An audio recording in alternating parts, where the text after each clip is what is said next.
गोस्वामी पाद ने तो लिखा है कि रावण ने जब सुना कि खरदूषण का वध श्री राम ने किया है तो रावण का ज्ञान इतना प्रबल है कि करवट बदलते ही बिस्तर पर उसने समझ लिया कि यह ईश्वर है।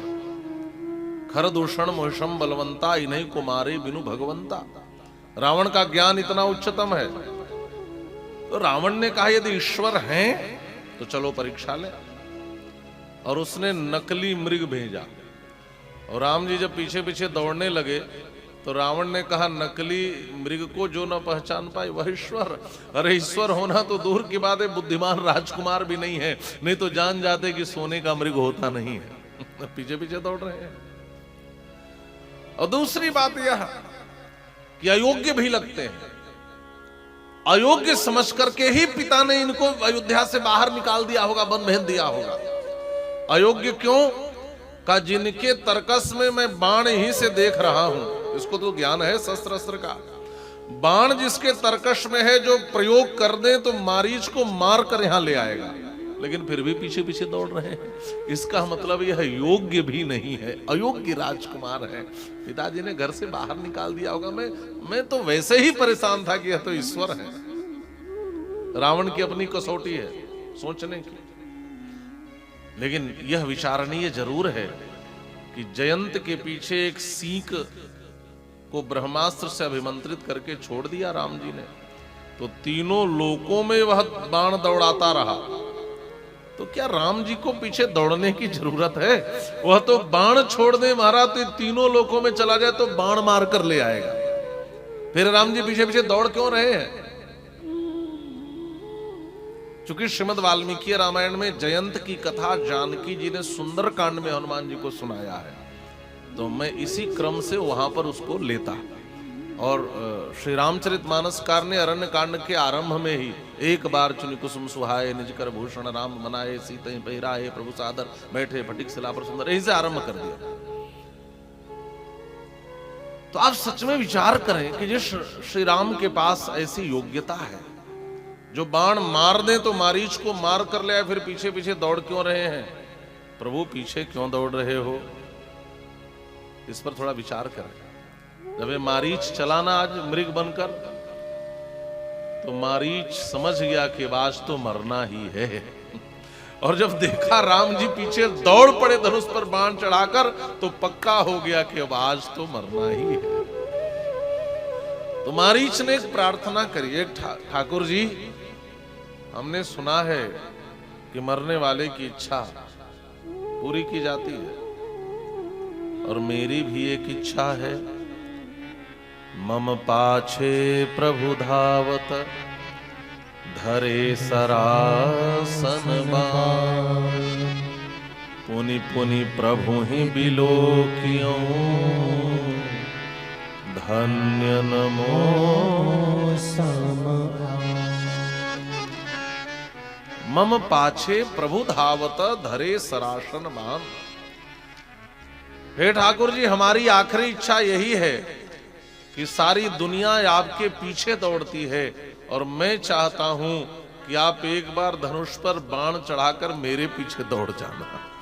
बस एक ही प्रार्थना, और इस मरने वाले की इच्छा को पूरी कर दो, मेरा जीवन धन्य हो जाएगा। और ठाकुर जी इस माया मृग मारीच की कामना पूरी करने के लिए इसके पीछे पीछे दौड़ रहे हैं। भगवान सुखदेव श्रीमद् भागवत में कहते हैं, ठाकुर जी आप कितने कृपालु हो। माया मृगम दयिते एप्सित मन्नो धावद वंदे महापुरुष ते चरणारविंदम। माया मृग के पीछे भी जो चरण दौड़ रहे हैं, कितने कृपालु हैं, जो माया मृग की भी कामना पूरी कर रहे हैं। क्यों? क्योंकि इसने बड़ा चिंतन किया है। ये महाराज भक्त हो गया है मारीच।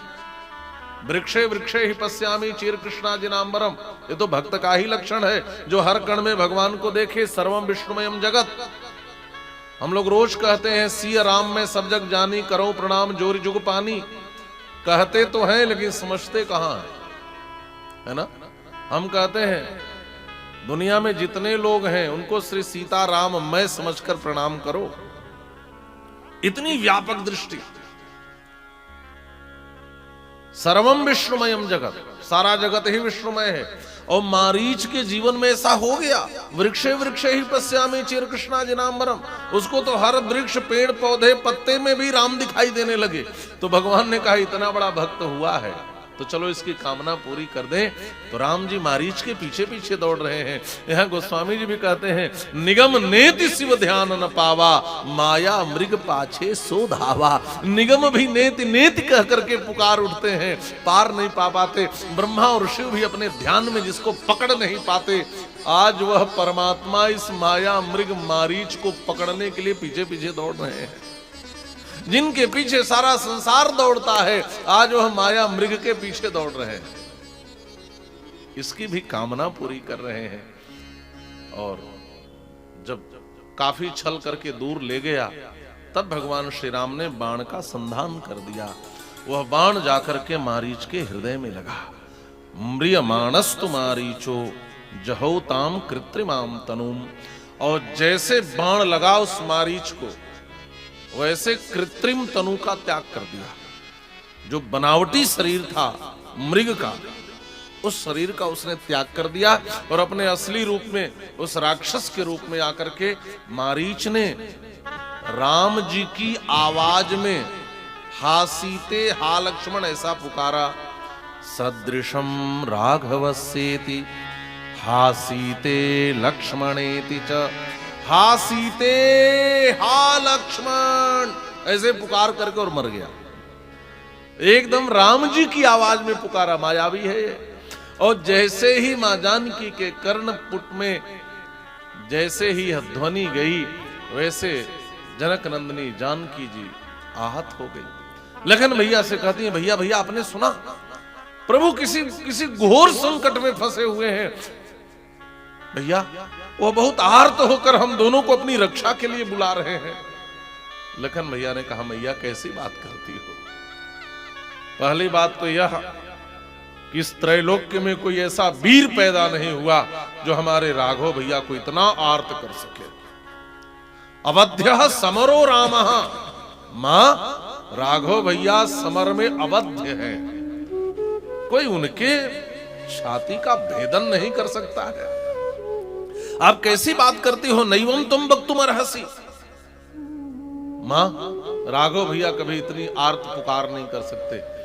और दूसरी बात सुन लो, जीव पर संकट आता है तो रक्षा के लिए ईश्वर को पुकारता है। क्या ऐसा भी संभव है कि ईश्वर पर संकट आ जाए और रक्षा के लिए इस जीव को पुकारे? क्या ऐसा भी कभी हो सकता है कि भगवान पे संकट आए और रक्षा के लिए इस जीव को पुकारे? मां भृगुटी विलास सृष्टि लय होई, सपने हूं संकट परई की सोई। जिसके भृगुटी के भूभृंग विलास मात्र से जगत का लय हो सकता है, उस परब्रह्म पुरुषोत्तम परमात्मा श्री राघवेंद्र सरकार के ऊपर कभी संकट आ सकता है? नहीं नहीं, ये जरूर उसी मायावी राक्षस की कोई माया है। श्री जानकी जी ने कहा, मैं समझ गई, तुम तो चाहते हो श्री राम की मौत हो जाए।